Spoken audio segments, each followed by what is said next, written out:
بیٹا مجھے ذرا نغلا دینا.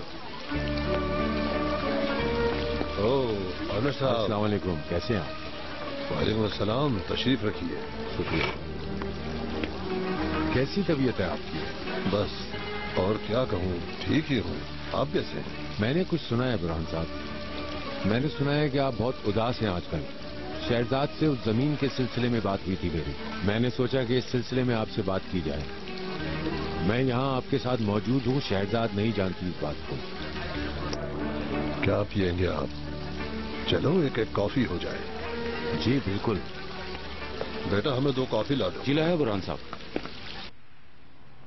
وہ شخص تو گھر کے پیچھے ہی پڑ گیا ہے، جیسے کہ میں مری جا رہی ہوں اس کے گھر میں رہنے کے لیے. میں تو خود کسی دوسرے گھر میں شفٹ ہونا چاہتی ہوں. تو ہو جاؤ شفٹ، اس میں پرابلم کیا ہے آخر؟ وہ تو ٹھیک ہے پر یہ آسان نہیں. میں گھر کیسے لے سکتی ہوں؟ آج کل کرائے کتنے ہو گئے ہیں تم جانتے ہو. وہ عادل،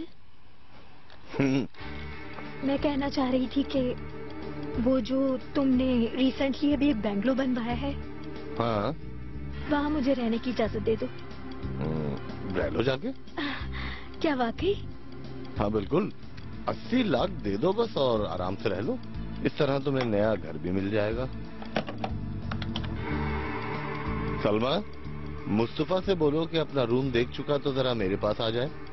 کچھ بنیاپی کے بارے میں پوچھنا ہے.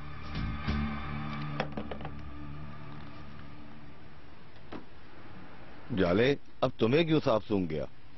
مجھے 80 لاکھ دینے ہوں گے.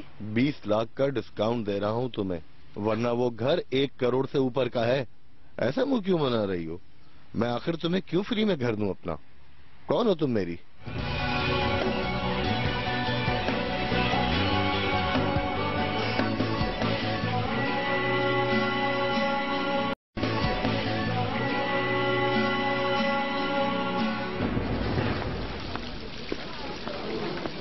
دنیا چاہے مجھے کچھ بھی کہے، اس کی پرواہ نہیں، لیکن شہرزاد کی بات میرے سینے میں جا کر لگی ہے. عمر صاحب میں جانتا ہوں برہان صاحب، لیکن کیا آپ نے یہ بات شہرزاد کو بتائی کہ نیا گھر لینے کے لیے آپ نے انہیں پیسے دیے ہیں؟ کیا کہنا ضروری تھا، لیکن شہرزاد تو یہاں آتے ہی شروع ہو گئی.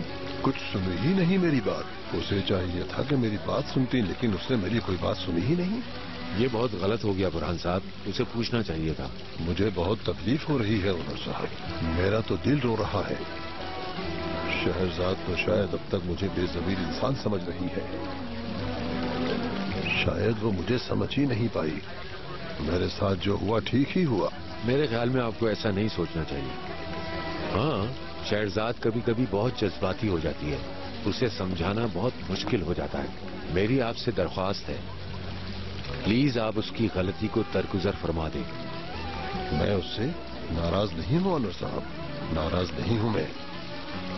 وہ میری بیٹی ہے. ایک باپ اپنی بیٹی سے کیسے ناراض ہو سکتا ہے؟ وہ بہت جلدی غصہ تھوک دیتی ہے. علی یار کوئلے تو لے آؤ. ٹھیک ہے برہان صاحب. السلام علیکم. کیسے ہیں آپ؟ وعلیکم السلام.